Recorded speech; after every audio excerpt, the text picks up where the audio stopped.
Hi everyone, my name is Danisha and welcome to my channel. This is my first video in a very long time. And I just wanted to, come on here and tell you my experience with having PCOS and how I was able to lose 32 pounds. Yes, you heard it, 32 pounds. Yes, after years of struggling with it, I was able to finally lose 32 pounds. So I just wanted to come on here and talk to you guys about it and, my struggles, what I, had to go through in order to get where I am now and what I exactly did. So yeah, let's get into it.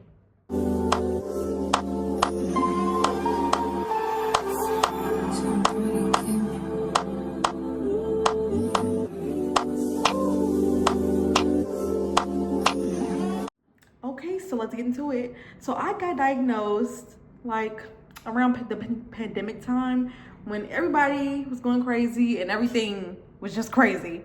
When I first got my cycle at the age of 12, it was never regular. It never was. But I was always told my whole life that this is normal.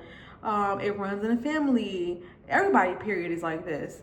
But I just knew it just wasn't normal because it just wasn't. You were supposed to, women are supposed to get it every month and I wasn't. So I just knew in the back of my mind that something was wrong. This isn't normal, And so I just went on Google like this. Why am I not getting my period regularly? And literally it told me, oh, you may have PCOS and a few other things. I was like, PCOS? What is PCOS? So I dived into it and it just seemed like it matched what I was going through. Like when you look at PCOS, let's see, it says polycystic ovary syndrome. It is a hormonal condition that affects women of reproductive age. It also says irregular menstrual. I said, irregular menstrual? And then it says cyst on the ovaries.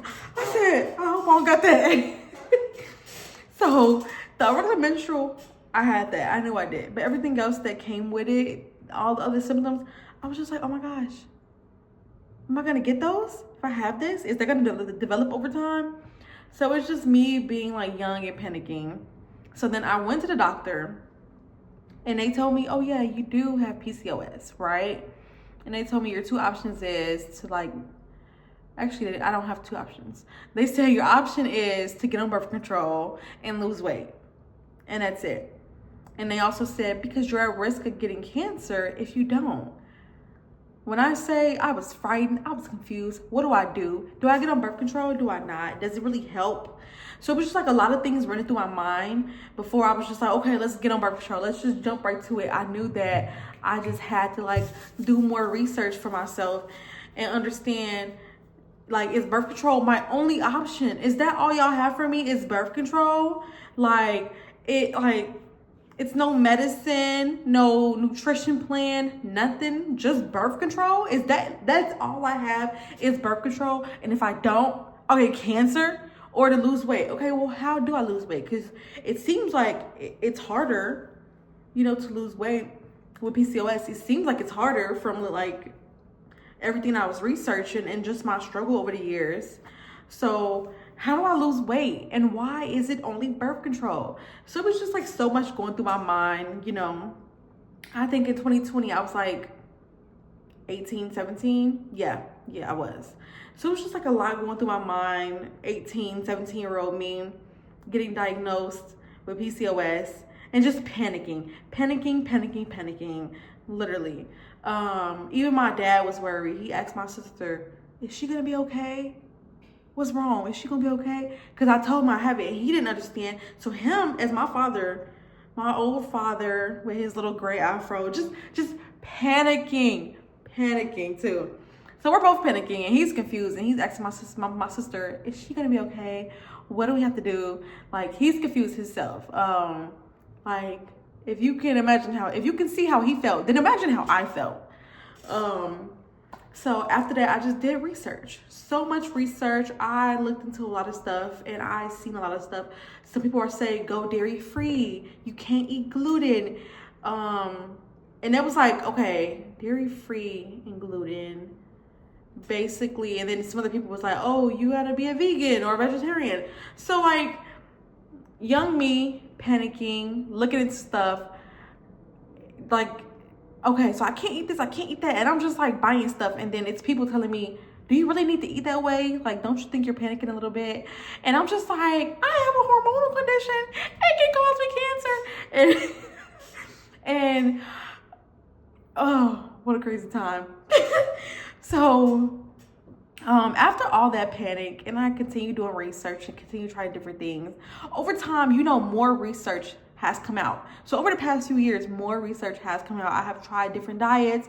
I have tried different things, eating certain ways. None of it has worked at all. And I would watch, I forgot what this one doctor name was that I would watch on YouTube, but he taught me a lot.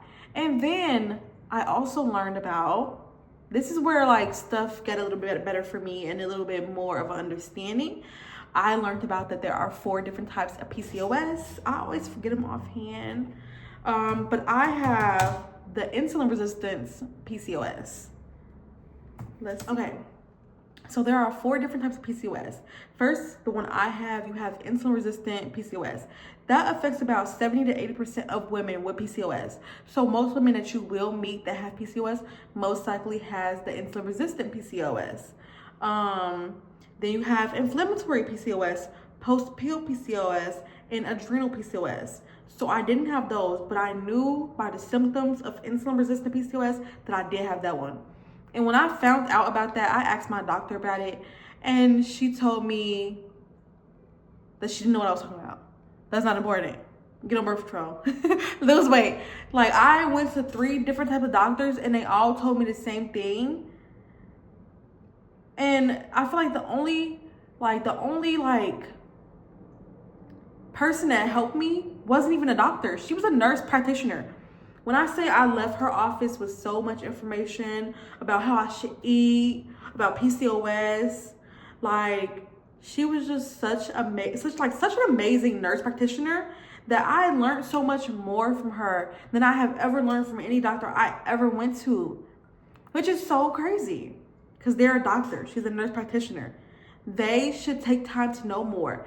They should actually want to help you, but they don't. She actually wanted to help me.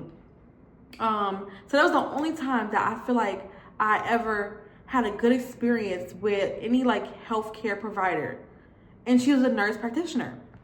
But yeah, so after I found out about me having insulin resistant, I did a deep dive into that and how it's connected to prediabetes, and how also most women with PCOS will most likely, if it gets worse, get type 2 diabetes. First they'll get prediabetes and then they'll get type 2. And when I went to my nurse practitioner, it was probably over a year ago, I think. It's almost going to be a year when I went to her, when I first met her. No, it actually was a year ago. Yeah, when I first went to her, I found out I was pre-diabetic. And I really felt like, oh, okay, so this is why I'm experiencing the things that I'm experiencing. And the funny thing is I self-diagnosed myself with everything that I was actually diagnosed with before I was diagnosed with it. I knew I had PCOS before the doctor told me. I knew I had prediabetes before the doctor told me. I knew I had insulin-resistant PCOS before the nurse practitioner told me how they're connected and everything. And told me how the insulin resistant and the prediabetes is connected and how they're both connected to PCOS. So before anybody else told me, I already knew.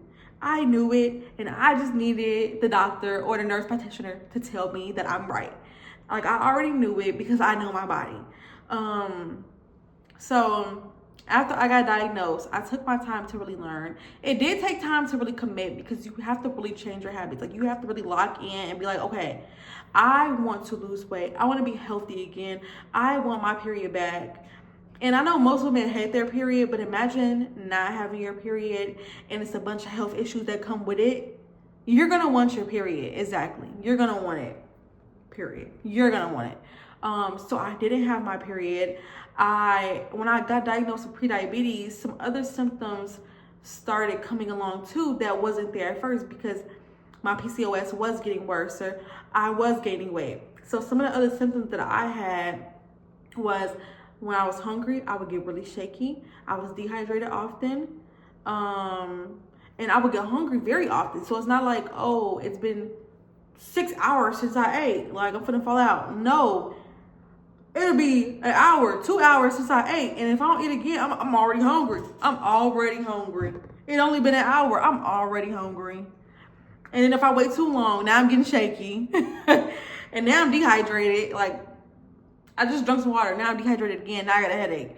Like, symptoms like that. It was the shakiness, the headaches, being dehydrated so often, being hungry so often, the cravings for food was insane. And that was some of the symptoms that, like, I had the cravings for food before that, but the shakiness and being hungry, like, more often than usual, and being, like, getting a headache if I'm dehydrated, all of that was new. And it came later down the line when my PCOS got worse. Like, around the time that before I got diagnosed with prediabetes was when I started getting those symptoms. And I knew something else was off. You know, I knew it was something else. And then I also would wake up a little bit shaky. And I knew this is not normal. This hasn't happened before. Something is off. My PCOS is getting worse. I feel like I may have diabetes or prediabetes. I knew it was something more than what I usually used to. So after I got diagnosed and all of those things got worse, I had to really lock in. And it took a while to really like commit, because it's a whole lifestyle change. Like, it's very hard. It is, because you have to do extensive research and you have to wait to see if what you're doing is actually helping you. So imagine doing that for like a month or two, you know, maybe more than 3-4 months, just to see if it actually is helping you. And then you find out it's not helping you. And then you have to go do research for something else. So it takes a lot to really commit to something to see if it's actually going to work for you. Because if you have tried multiple things, you're going to be let down at the fact that nothing is working. Like, the gluten and dairy free didn't work for me because that wasn't really an issue. You know, dairy wasn't really an issue for me. Get rid of like simple carbs and start eating complex carbs. Okay, I'll do that. I'll eat it with fiber. I'll eat it with protein. That still didn't work for me. I had to start understanding nutrition. I had to start understanding my body. I had to start understanding how I was overeating. I had to change so many of my habits and replace it with new habits and unlearn everything I knew over the years and relearn so much more. So it really does take a long time to really see a difference. It takes a long time because you have to learn. And then you have to take what you're learning and put it into place. And you have to be patient and wait to see if anything is going to change. And that takes a lot on somebody's mental. You know, it does. Because you just want to be a normal woman with a normal body that can have kids with no issue, that doesn't have health issues, that isn't at risk of cancer, like, you know, that isn't at risk for infertility, that isn't at risk for diabetes, that isn't at risk for prediabetes. Like, you just want to be a normal woman with a normal body. And unfortunately, that's not the case. And that's something that I have to accept, and I'm still accepting it. And sometimes I still cry about it because it's a lot on your mental.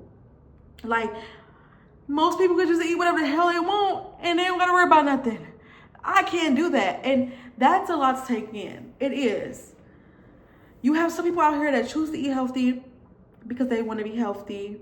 You have some people out here who is forced to eat healthy. You know, nothing's like, you know, you should eat healthy, but it's kind of forced onto you because of certain health issues. Like, it's certain people out here that is healthy and they're just... One second. And where did you hear from us from?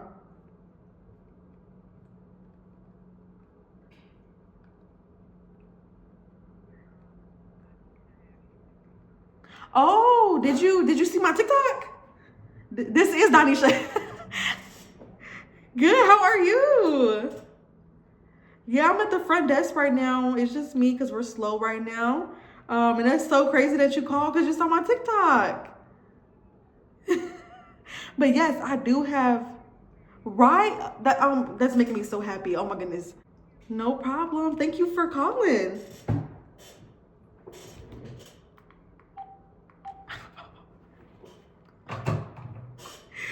Oh my God. Somebody just booked me from TikTok, y'all. Somebody just booked me from TikTok. My TikTok is going viral. I don't know if y'all know, but my TikTok is going viral. Hold on. Let me go look.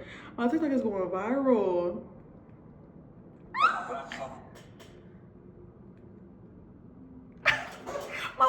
My TikTok going viral. Oh my God. In the last few minutes, 5 more people just followed me. Oh my God. Like, it's not a lot, but I'm almost at 70 followers. Like, I have gained so many followers in the last few, well, to me it's so many. In the last few, like 2 days. Okay. Anyways, let's get back on topic. I don't even remember what I was talking about. What was I talking about? I remember what we were talking about.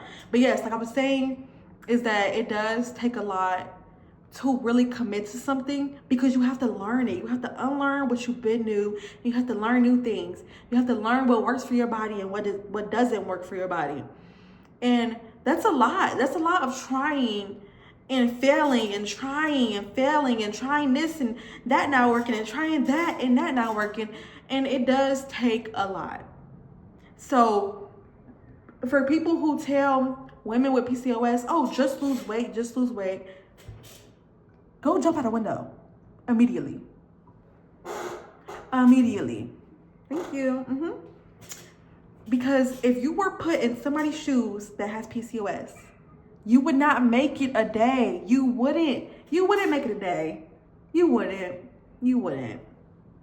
But yes, so after I figured out everything about insulin resistance and trying multiple things and just seeing what works for me and what don't work for me, I was just scrolling on Facebook one day and I saw this study with this university. I think it's University of Michigan, and it was like with PCOS. And I was like, oh, what is this about? And I clicked on it and I learned more about it and I signed up. And basically they pick a diet for you based off your blood work. So they get, like, before you start, they get you, like, you have to do like a few different blood works. It's free, you don't have to pay for nothing. It's through them. And they see if you can be considered for the program. And if you can, they pick a diet for you based off your blood work, based off what they think you need. For example, with my blood work, it showed, baby, you should not be eating the carbs that you have been eating. Nothing is wrong with carbs, you know. If you can eat carbs, eat carbs. But for me, it wasn't working with me having insulin resistance, with me being insulin resistant, and with me being pre-diabetic. It wasn't working. It never worked. So I just had to, like, cut that out and do better. You know, I had to cut that out and unlearn everything I knew and try again. So they either pick the DASH diet for you, which includes complex carbs, or they pick keto. And it's just based off like your blood work and what they think is best for you based off that. And keto was the one they chose for me. I was a little bummed at first because I was like, oh my goodness, I can't have potatoes. I can't have brown rice. Like, I know I can't have white rice like that. I really wasn't eating white rice. I was doing brown rice and quinoa. And I was like, I can't have brown rice no more, or quinoa. Quinoa, yes. There we go. And I was like very distraught, because then I realized that's not the only thing you can't have. You can't have corn, carrots. And I just had to accept that it was certain things that I couldn't have and certain things that I can't. And that's like step 1 is like learning what you know. Step 1 is learning what you can eat and what you can't eat. Step 2 is accepting. You gotta accept. You just gotta, whatever. It's whatever. You know, it's for the better of me. Especially when you see the results, you'll realize, fuck a carrot. Fuck a corn. Damn, fuck that brown rice. Like, you'll realize you don't need that. Like, once you see the results and see how you're gonna be flourishing, you'll realize I don't need that. I don't want no damn brown rice anyway. So, and that's what I had to realize, that I had to learn what I can't eat, what I can't eat, what I can't and can't eat, and also just accept the fact that I can't. I'm like, whatever, you know? And then I just had to learn recipes. I had to open, luckily with the program, they do send you recipe books. I just got my second recipe book after being in the program for 14 weeks. So they send you a first one and then they send you a second one, you know? So you can do your research online, use recipe books, and use what you already know. Like, you know, most people know how to cook some type of protein and vegetables. Like, it's very simple and easy, and it did make my life easier because my cooking time got cut down by a lot, you know. And then I also use a scale to weigh what I'm eating, because I feel like at first you can undereat. You can definitely undereat when it comes to keto, but you can also overeat. So I had to get a scale to realize how much protein I should be eating and how much fiber I should be eating and how much carbs that I'm eating with this. So yeah, like, I had to go based off how much I'm exercising, how much I weigh, how much I want to weigh, and stuff like that when it came to my protein. Fiber, you should already, like, as women, it is 25 grams of fiber. And then net carbs that we can eat, it's 35 grams. And if you don't know what net carbs is the carbs minus the fiber. So let's say something you eat is 10 grams of carbs, but it has 5 grams of fiber.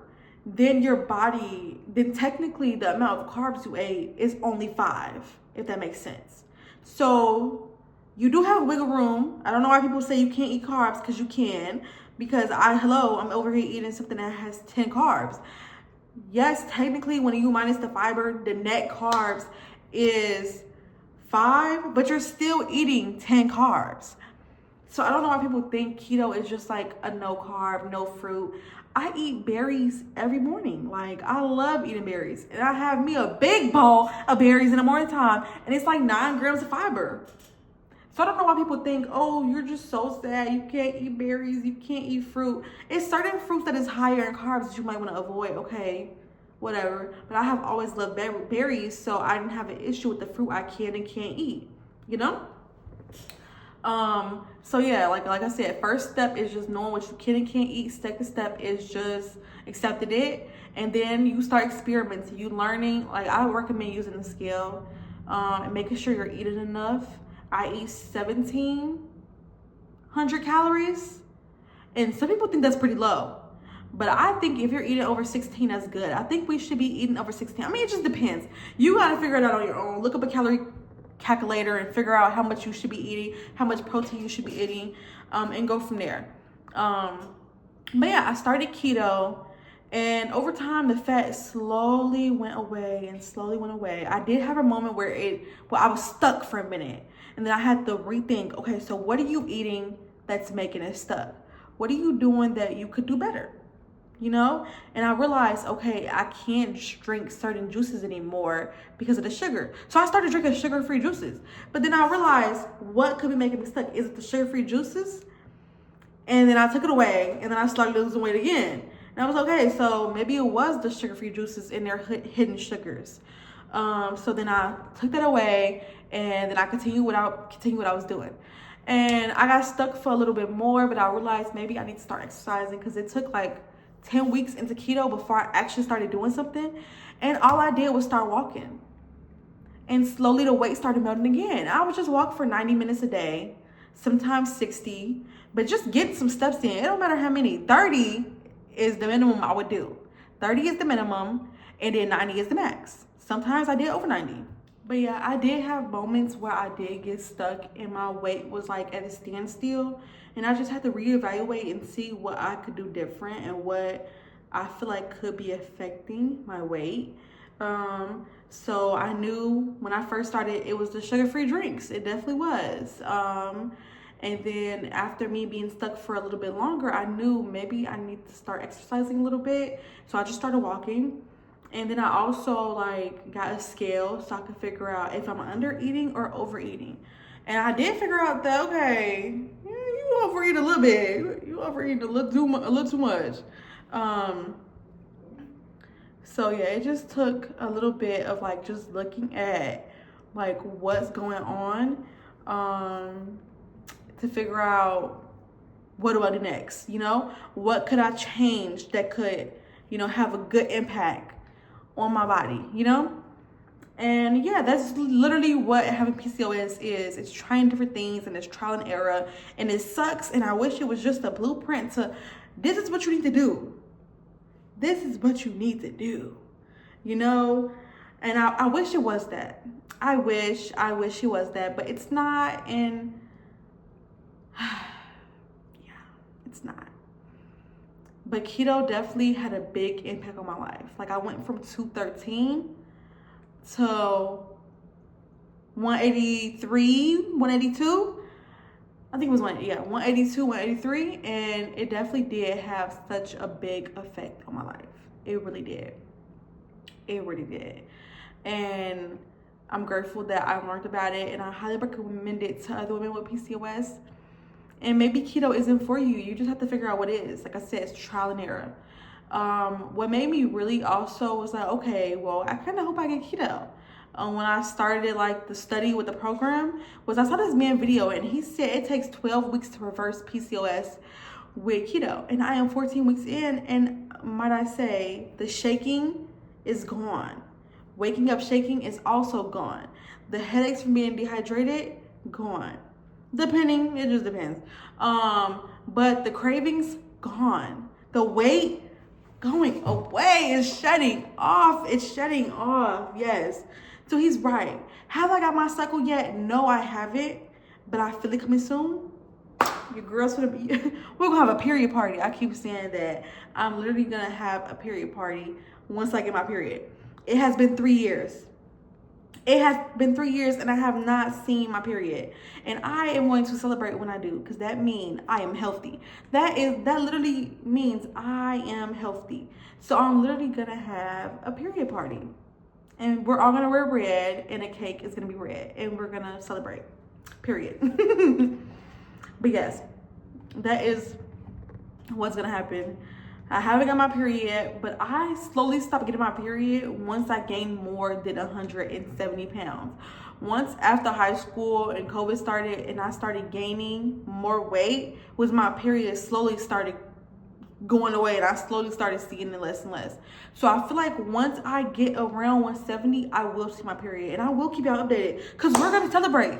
We're gonna party together. Hello, okay? We're gonna party together. But yeah, that was basically everything I did. I just did my research, took my time, tried different things, joined like the super study program and started keto. I was just focusing on my eating for a while. And then I started walking when like week 10 hit. I'm 14 weeks in now. And after I started walking, the weight started shedding more and more and more. I just started incorporating protein more, like eating more protein, like as of this week, eating more protein, and really focusing on making sure I'm not under eating, but also I'm not overeating. So I'm so glad that I got that skill. Like I was so glad. What else would I say I've been doing? And I did Pilates today. So I'll keep y'all updated on how that affects my body. I've been doing at-home Pilates. So I'll keep y'all updated on that. But that's basically everything I did. And I've seen such a difference. I have. The weight is finally shedding off. I'm not getting that shakiness when I'm hungry. I'm not hungry how I used to be. Insane. And all I am doing is eating protein and vegetables 3 times a day, enough to fill me. I am not starving myself. I'm not giving myself this little bitty tiny portion of vegetables. If it is a bag of vegetables and it is 10 calories per serving, we're gonna eat that whole damn bag. We is gonna eat that whole damn bag. Yes, we is. And it doesn't go over my net carbs, and everything works out fine. So I am eating good and eating enough. Honestly, I am. Like, I think I had 19 calories left for today. Like, out of my whole, I think mine is like 1780, and I had 19 left. So out of my whole 1700, 19 is left. Well, 1780, 19 is left. So I'm making sure that I am not under eating. You know, I want this to actually work. I don't want to get some type of health issue from not doing it right. And that's the biggest thing I recommend. Anything you do, do it right. Make sure you're not overeating protein, you're eating enough fiber, you're eating enough fat, and you're not overeating certain things that you shouldn't overeat. Because with everything that you do, it's too little, but also it could be too much. If you're doing too little of it where you need more, then you need to make sure you're doing it enough, or you're eating too much of it that can also affect you. So that's another thing. It's just, I had to make sure that I'm doing everything right. I'm eating enough fiber, but I'm also eating enough protein, but not too much protein, because that could also make you sick. If you didn't know that, it could. So just I really just took my time with everything. I took this keto thing one step at a time, and I gave myself grace even on my cheat days, because I'm not perfect. I'm not.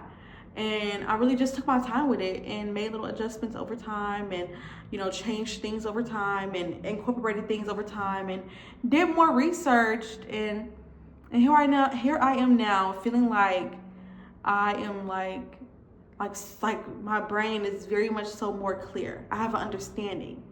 I feel healthier. I'm happier, you know? And that's all I want for every woman out here, like in the world, but especially women with PCOS. That's all I want for us, is to be healthier and happier and less confused and less depressed and less anxious, you know, and less infertile, you know, less risk of cancer, less risk of prediabetes, less risk of diabetes, you know. And if you have those things, I want that away. I don't want you guys to have it. Like I just want us to be happy and healthy, you know, because I knew how it felt, you know, when I first got diagnosed. Even 14 weeks ago, I knew how I felt. I still know how I felt. Still I know how it feels. So like, it's a lot, and I wish the best for all of us.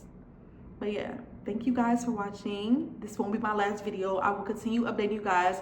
I will take you on my little shopping sprees when it comes to grocery shopping. I will show you what I cook. I will give you breakfast ideas. I will let you guys know when I get my period, because we're gonna celebrate. We are gonna celebrate, and I will give you updated photos.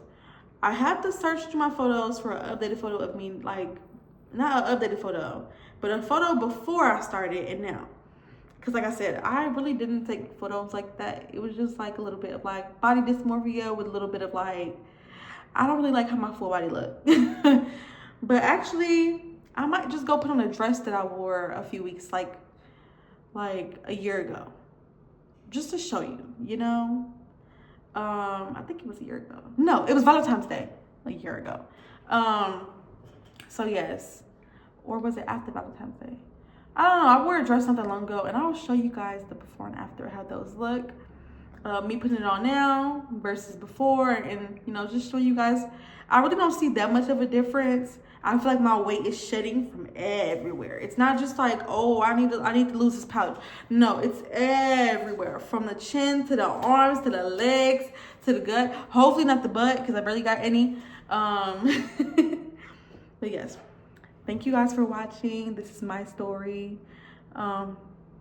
This is what I went through when it came to having PCOS. I am not a dietitian, but I am just sharing my experience, and I want you guys to do the same in the comments. But yeah, thank you for watching, and I will see you guys soon. Thank you.